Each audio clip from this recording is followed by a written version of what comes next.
One moment you feel like you're a puppet. You're just on the end of strings. The next minute, you suddenly realize that everything that you are aware of is inside your brain. So it's all you. And you get the two feelings go together. That I'm doing it all, but it's doing me. And this worries people when they get this feeling, because they don't know which to decide. In the West to the fascinating ideas of the Far East, the wisdoms of the Orient. In the 1960s and early 70s, he lectured throughout the English-speaking world and was recorded in a variety of settings, from seminars aboard his ferry boat, the Vallejo, in Sausalito, California, to keynote addresses at major universities. The author of some of the most influential books on philosophy in the 1950s and 60s, Watts is cited by artists, poets, and musicians as being at the epicenter of some of the deepest cultural changes in this century. As these programs demonstrate, his scholarship is timeless. We find his insights into the nature of reality are as compelling as they are entertaining. In 1969, Alan Watts was commissioned by IBM to work with their systems group of engineers. In an eloquent yet intellectually intense session on board the Vallejo, Watts shows how the universe comes at us and wiggles, and discusses how philosophical analysis is a game between the prickly people, who want definition, straight lines, and the gooey people. We're living in an age when there's been an enormous proliferation of techniques for subjecting every kind of natural process outside the human skin, and now increasingly inside the human skin, to some form of rational control. And as we succeed in doing this, it also becomes apparent that we're failing, that the process becomes of such a high degree of complexity that we begin to feel that we're standing in our own way. That everybody complains the state of affairs in the modern world, in the technological world, is so complicated that nobody can understand it, and nobody really knows what to do. The Western model of the universe is political and engineering or architectural. And therefore, as one understands the operations of a machine by analysis of its parts, by separating them into their original bits, we have bitted the cosmos and see everything going on in terms of bits of information, and have found that this is extremely fruitful in enabling us to control what's happening. After all, the whole of Western technology is the result of bitting. And so we thing the world, that is to say, in order to measure a curve, you have to reduce it to point instants. And apply the calculus, so in exactly the same way, in order to discuss or talk about the universe, you have to reduce it to things. But each thing or think is, as it were, one grasp of that spotlight. Going chur, chur, chur, chur, chur, chur, chur, chur, like this, you see. So we reduce the infinite wiggliness of the world to grasps or bits. We're getting back to biting, you see, the idea of the teeth. To grasps of thought. And so we thereby describe the world in terms of things, just as that fisherman could describe his view by the number of net hole over through which the view was showing. But the problem that arises is this. First of all, very obviously, everybody knows, I hardly need to mention it. Go to the science of medicine. You get a specialist who really understands the function of the gallbladder. And he's studied gallbladders ad infinitum, and he really thinks he knows all about it. But whenever he looks at a human being, he sees him in terms of gallbladder. And so if he operates on the gallbladder, he may do so very knowledgeably about that particular area of the organism, but he does not foresee the unpredictable effects of this operation in other connected areas, because the human being's gallbladder is not a thing in the same way as a spark plug in a car can be extracted and a new one replaced. Because the system isn't the same. There is a fundamental difference between a mechanism and an organism, which can be described operationally. Mechanism is assembled. You add this bit to that bit to that bit to that bit. But an organism grows. That is to say, when you watch in a microscope a solution in which crystals are forming, you don't see this shape. It's like when you watch a photographic plate developing. But suddenly the whole area which you're watching seems to organize itself, to develop, to make sense.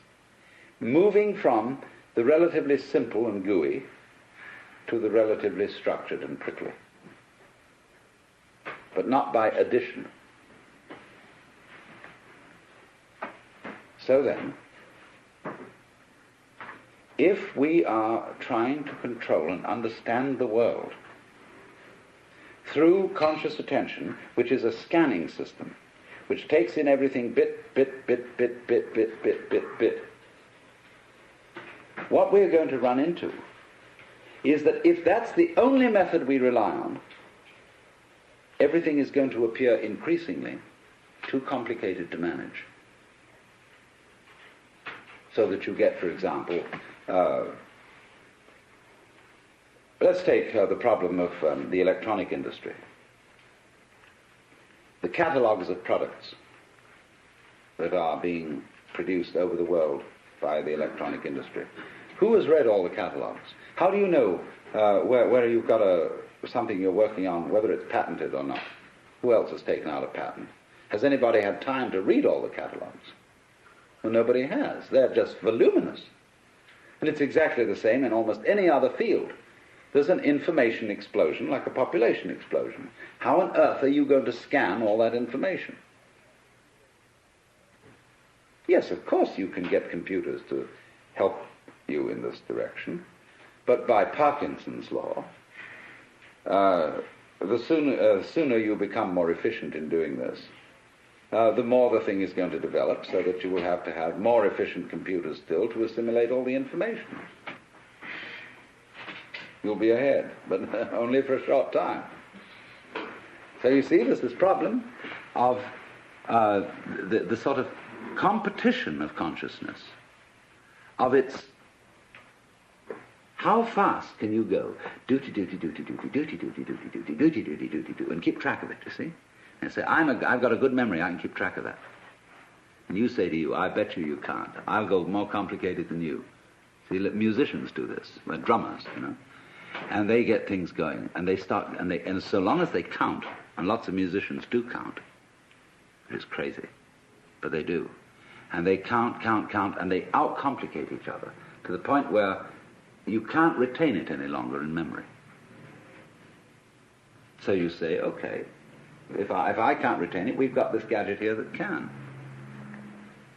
And we've got these marvelous mechanical memories, and they will retain it. And they'll go much more fancy. They'll go this duty, duty, duty at a colossal speed, like that, you see.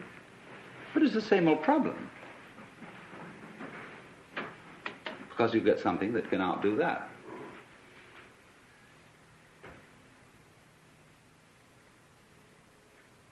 So we end up asking,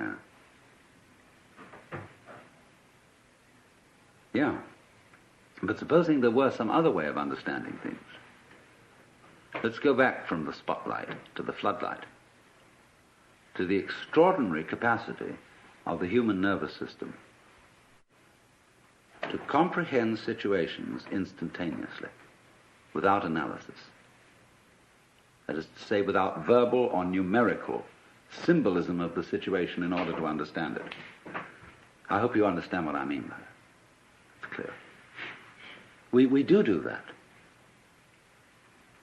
We have this curious ability of pattern recognition, which the mechanical systems have only in a very primitive way.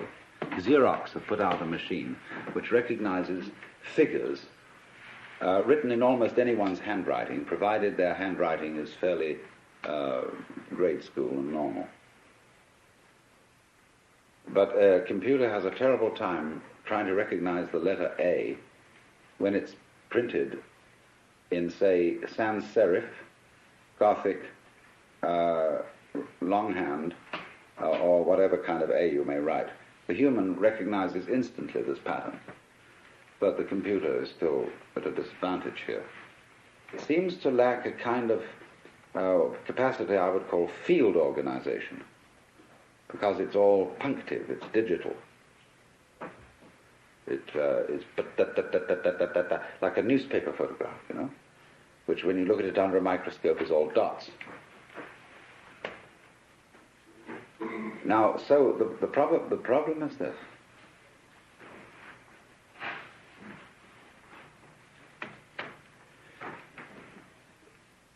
In developing technology, are we leaving out of consideration our strongest suit, which is the brain itself?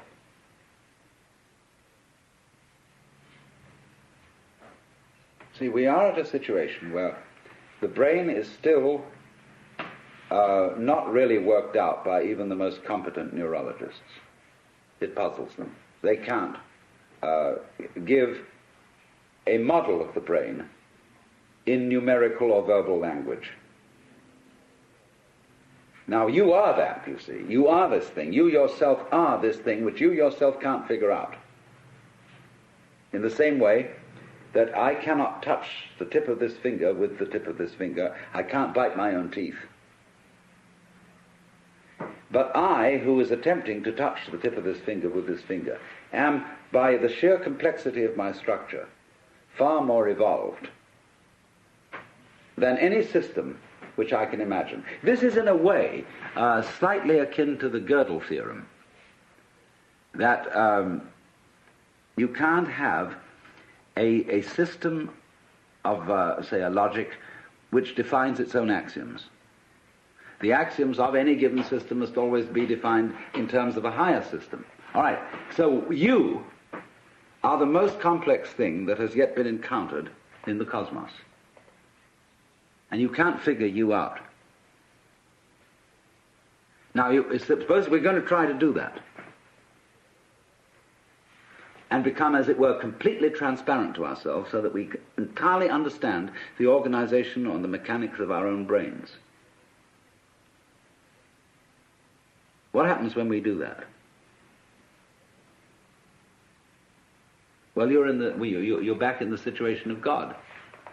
When you're God, what are you going to do? When you're God, you know what you're going to do? You're going to say to yourself, man, get lost.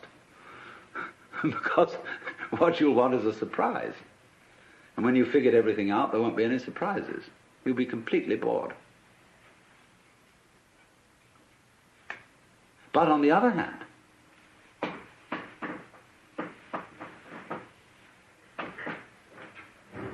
a person, I would say, who is really functioning completely is basically a person who trusts his own brains and permits his brain to operate at a more optimal level. In other words, he knows how to think things out, but he makes his best discoveries without thinking. In other words, you all know very well the processes of creative invention. You've got a problem, you think it over, and you can't find out any answer to it because the digital system of thinking is too simple, too clumsy to deal with it. It's more complex. There are more variables than can be kept in mind at one time. So you say, I'll sleep on it. Or you go to the Institute of Advanced Studies at Princeton, Behavioral Sciences at Stanford, where they pay you to goof off, which is highly excellent idea. And you moon around, and you've got a blackboard, and you look out the window and pick your nose, and so on. And your brain eventually hands you the solution to the problem. And you immediately, because you have technical knowledge, you recognize that's a solution. But then, naturally, you go back and check it. And you work the bit-by-bit form of thinking on it and see, now, does it come out in those terms? And if it does, everybody will agree with you, yes, that's the answer. But if it doesn't come out in those terms, they won't agree with you, because you haven't subjected it to the socially acceptable, traditional form of analyzing knowledge. But here's the problem. It takes an awful long time to check these things out. It takes an awful long time to arrive at the solution which you got like that by a purely calculative process.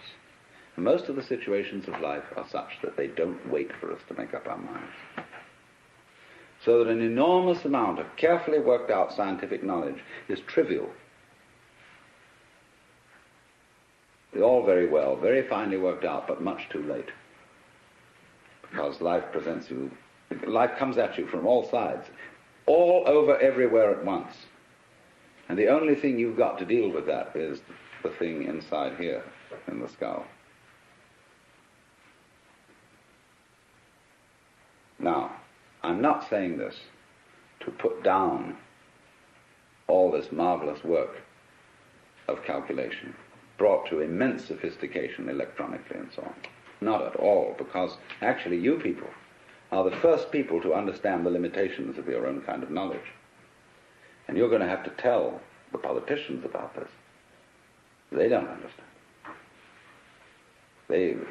They think that this kind of knowledge is the answer to everything.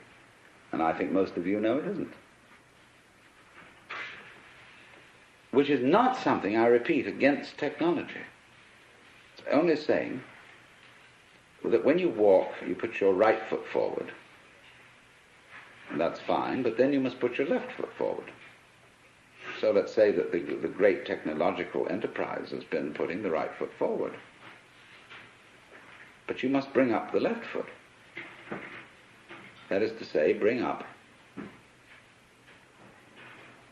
re-valuation and new respect for the organic type of organization, which is incomprehensible to technological thinking, but which always underlies it.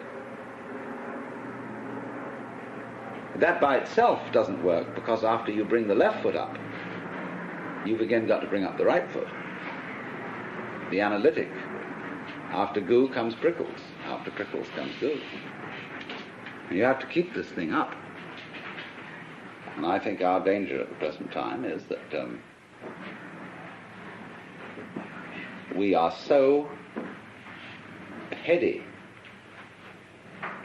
so delighted with the results of prickles, that we've got to let back a little bit of goo into the system. Well, now, what we've got to try and do is, I think, to work out a way of making the brain itself more efficient. And this is the thing that civilized education has neglected. Lynn White, I'd like to quote him again, used to say that the academic world today only values three kinds of intelligence: verbal intelligence, mnemonic intelligence, in other words, good at remembering, and computational intelligence. He said it entirely neglects kinesthetic intelligence, social intelligence, and he had at least 7 kinds of intelligence. I forget what they all were. But it is this extraordinary capacity of the neural organization, say, to engage in pattern recognition and in solving instantly certain complex problems without knowing how it does it. The trouble is, when you do something you don't know how to do, you've got a non-repeatable experiment, in a certain sense. In other words, you can't explain to someone else how to put it together. But you can do it like you can open and close your hand without any knowledge of physiology. Do it every time. Whoops, I don't know how I do it. I just do it, you see. So we have an enormous potential of intelligence, of knowing how to do all sorts of things, which, to the extent that we are academically minded people, we won't allow ourselves to do, because we can't explain it. You know, for example, there's a way of cooling a brazing furnace. It's very simple. But engineers say it's theoretically impossible. It can't happen. It's like bees can't fly by the laws of aerodynamics, but they do.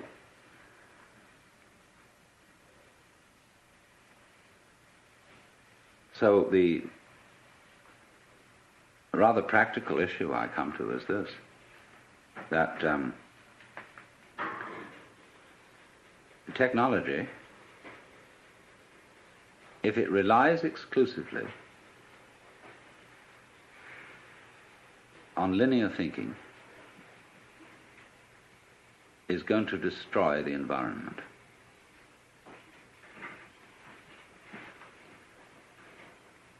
It's going to become too complicated to handle. Man is going to be like the dinosaur, which had to have a brain in its head and a brain in its rump because it was so big. You know, the caveman kept a dinosaur, and when he went to bed at night, he'd clump it on the tail with a club, and it'd scream at 8 o'clock in the morning. Wake him up. And it seems to me we're getting into that kind of saurian situation with our technology, which is going to lead us to extinction. So the question is, are we going to foul things up by insisting on using linear input information and controlling it as the dominant tool of controlling the world? Or can we master all that as we have done and still use the linear input and analysis, but with a fundamental trust in our power to assimilate multiple input, although we really don't know how we do it? And my point is that you can't find an absolute which you can pin down, you see. So there always remains in any human operation the basic central thing, which you can't pin down because it's you. Just as the teeth can't bite themselves. Now, the assumption of Judeo-Christian culture is that man in his nature is sinful and therefore can't be trusted. The assumption of at least ancient Chinese culture is that man in his essential nature is good and therefore has to be trusted. Because they say to us, if you can't trust your own basic nature, you can't really rely on the idea that you're untrustworthy. Therefore, you're hopelessly fouled up. So this has amazing political and other consequences, this different assumption. If we say, no, we human beings are fallible and basically selfish and really fundamentally evil, and therefore we need law and order. We need a control system to put us in order. We thereby project these control systems into the church or into the police or into somebody who are really ourselves disguised. See, it's like daylight saving time. Everybody could simply get up an hour earlier. But instead of doing that, we alter the clock, because the clock is a kind of authority And we say, well, the clock says it's time for you to get up. And the Amerindians laugh at the palefaces because they say, paleface, he doesn't know when he's hungry until he looks at his watch. And so in this way we become clock-dominated. And the abstract system takes over from the physical, organic situation. And this is my big pitch, if I'm going to make a big pitch, is that we've run into a cultural situation where we've confused the symbol with the physical reality, the money with the wealth, and the menu with the dinner. And we're starving on eating menus.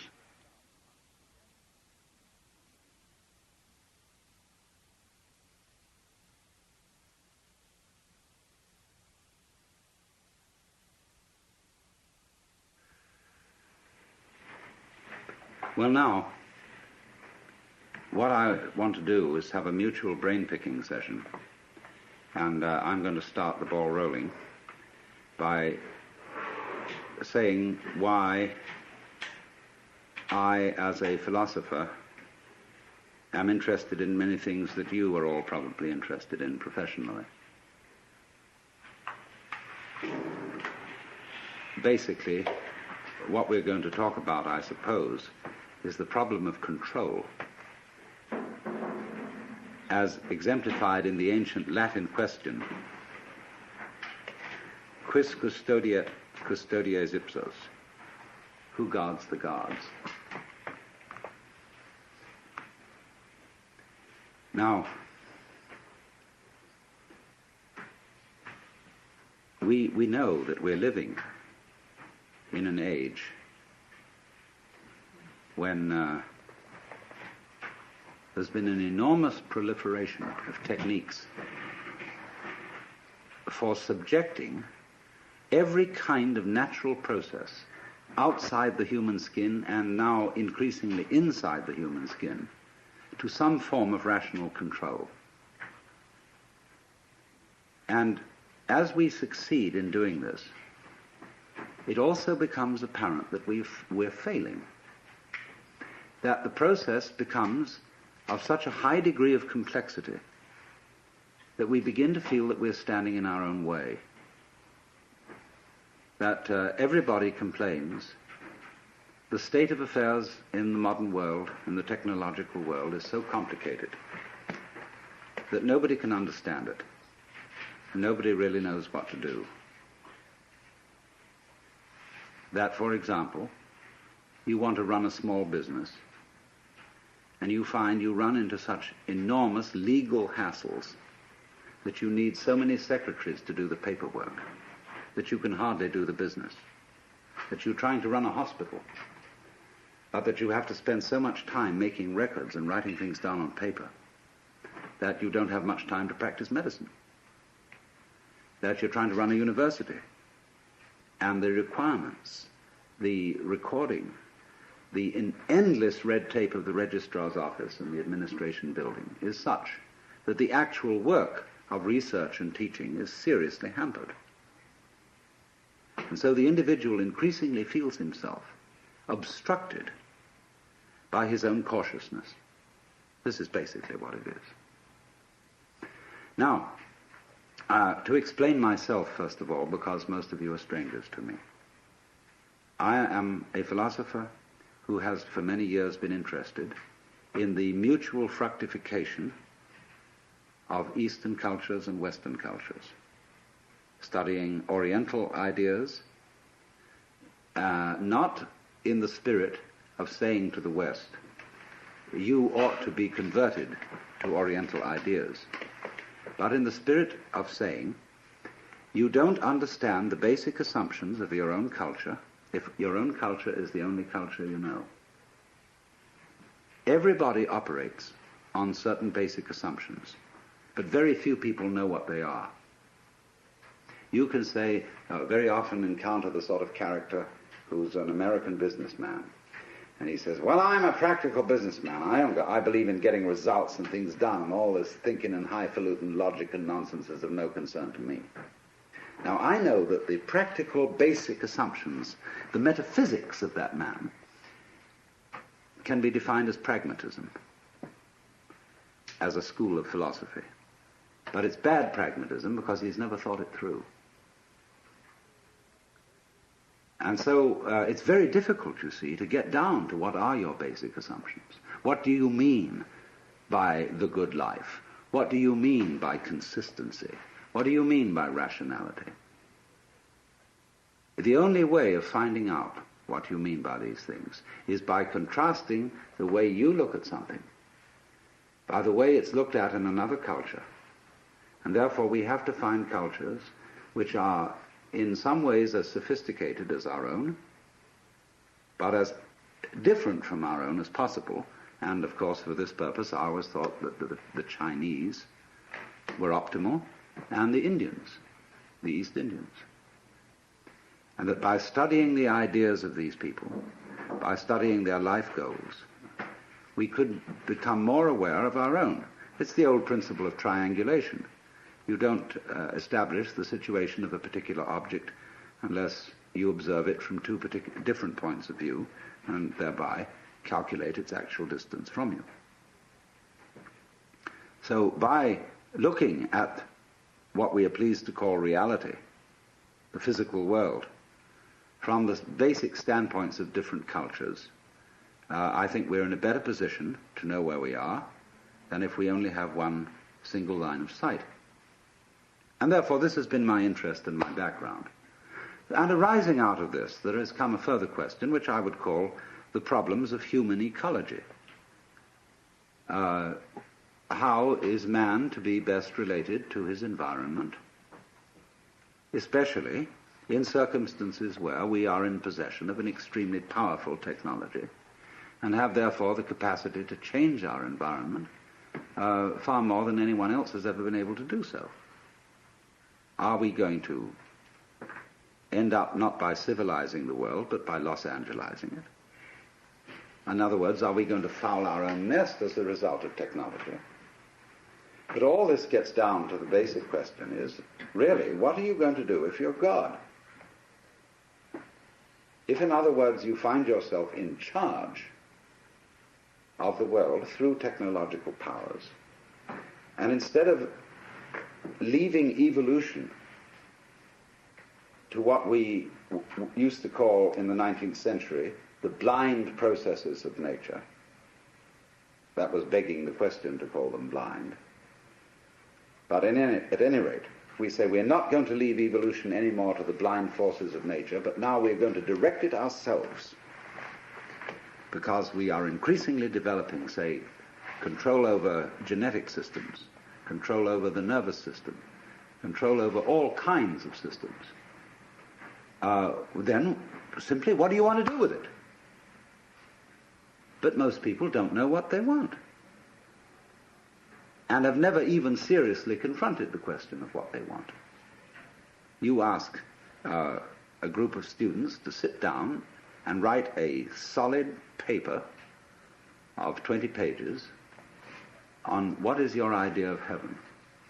What would you really like to happen if you could make it happen?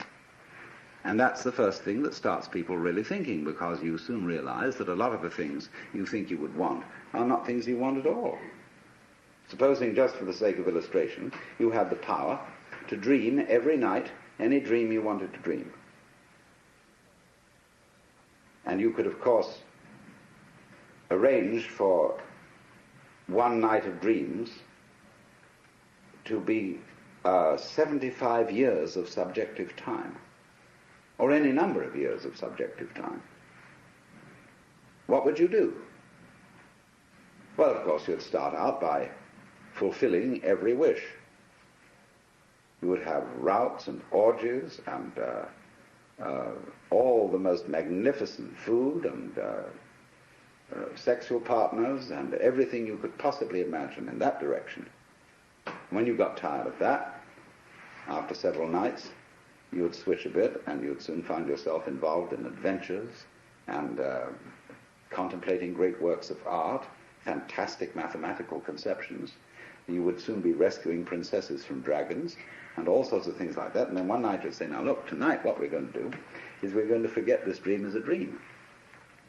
And we're going to be really shocked. And when you woke up from that one, you'd say, ooh, wasn't that an adventure? Then you would think more and more far-out ways to get involved and let go of control, knowing that you'd always come back to center in the end. But while you were involved in the dream, you wouldn't know you were going to come back to center, be in control. And so eventually you would be dreaming a dream in which you found yourselves all sitting around in this room, listening to me talking, all involved with the particular life problems which you have. And maybe that's what you're doing.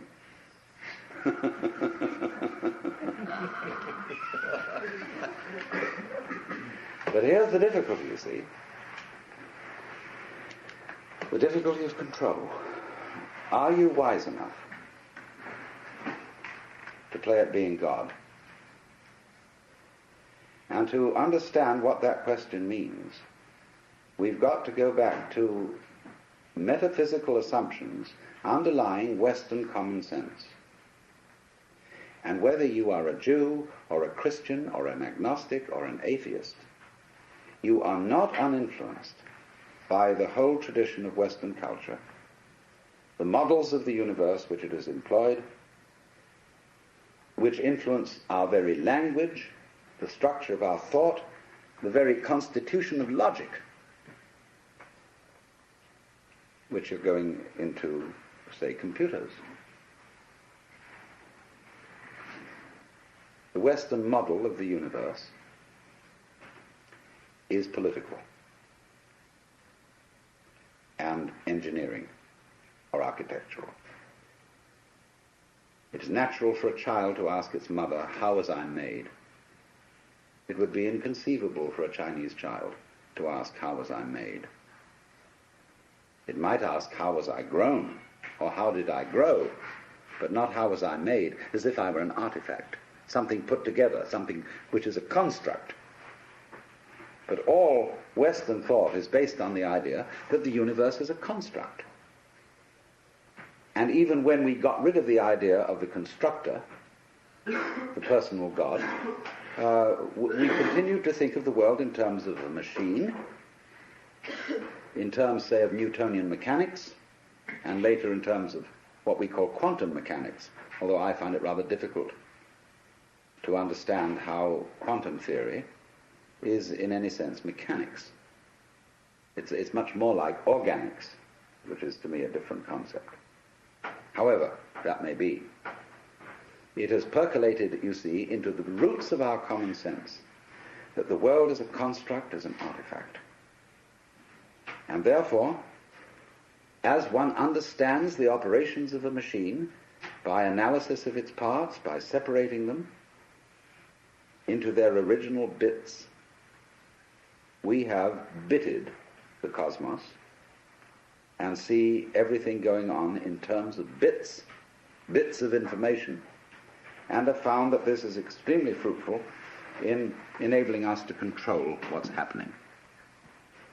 After all, the whole of Western technology is the result of bitting. Let's suppose, you want to eat a chicken. You can't eat the whole chicken at once. You have to bite it. You have to reduce it to bits. But you don't get a cut-up fryer out of an egg. It doesn't come that way.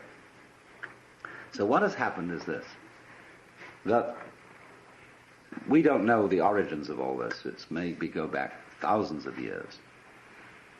The way we develop the art of thinking, which is essentially calculus, is this. The universe as it comes in nature, the physical universe, is something like a Rorschach plot. It's all wiggles.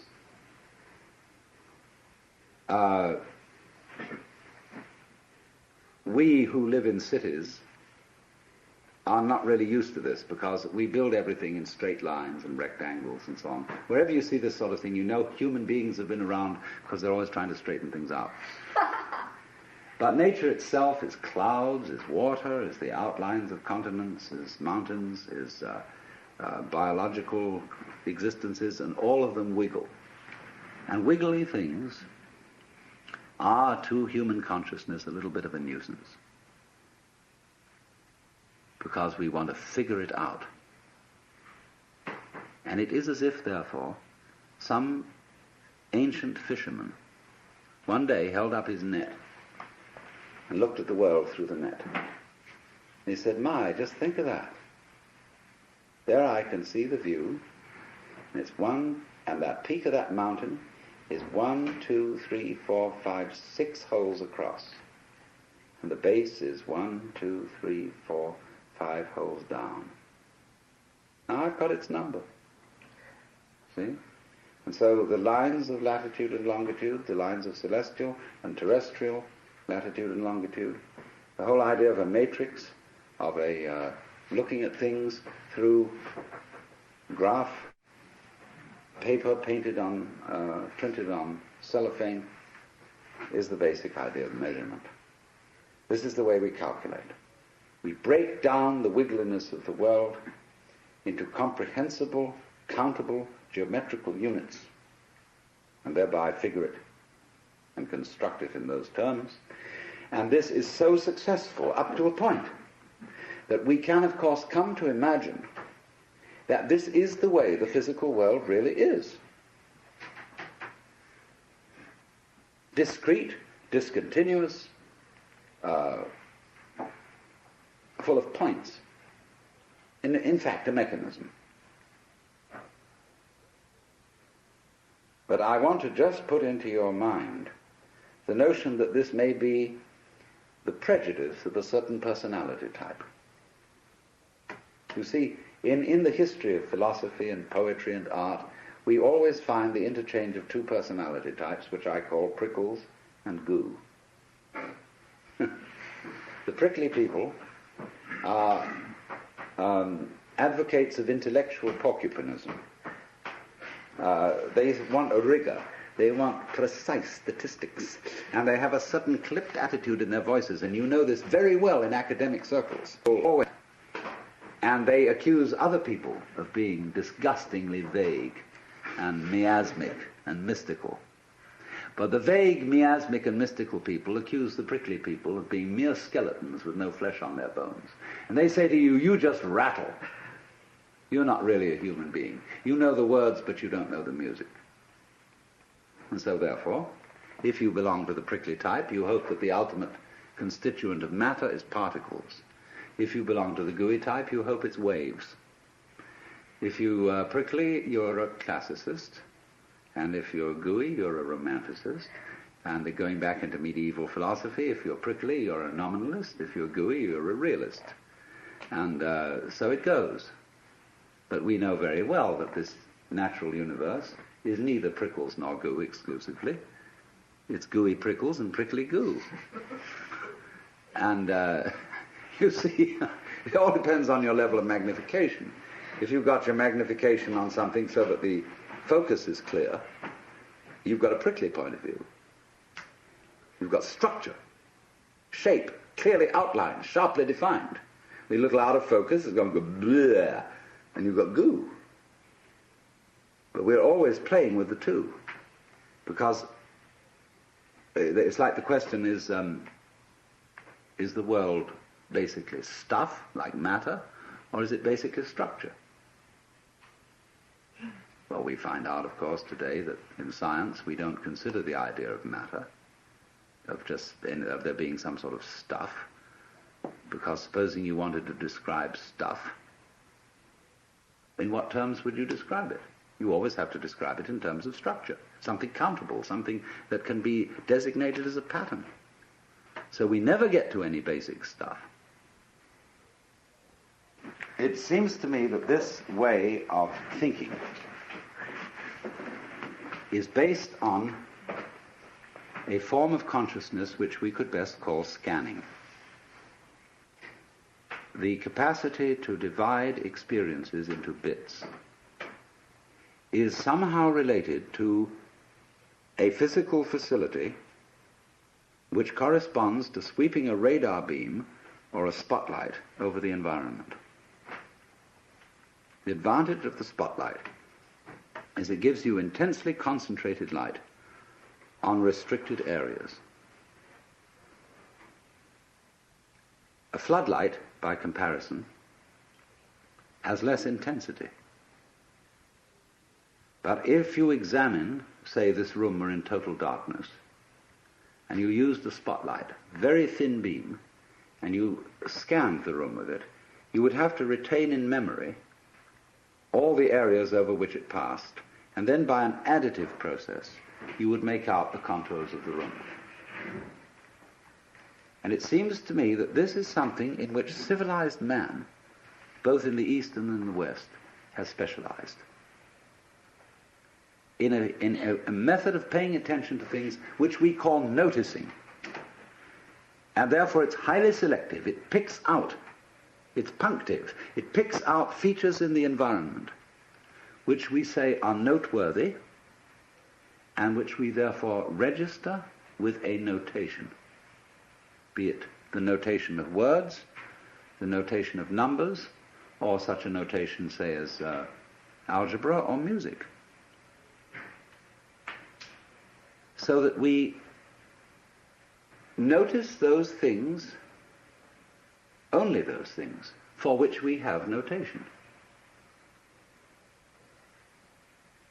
When a child, very often child will point at something and say to its parents, "What's that?" And they're not clear what the child is pointing to. The child has pointed to something which we consider is not a thing.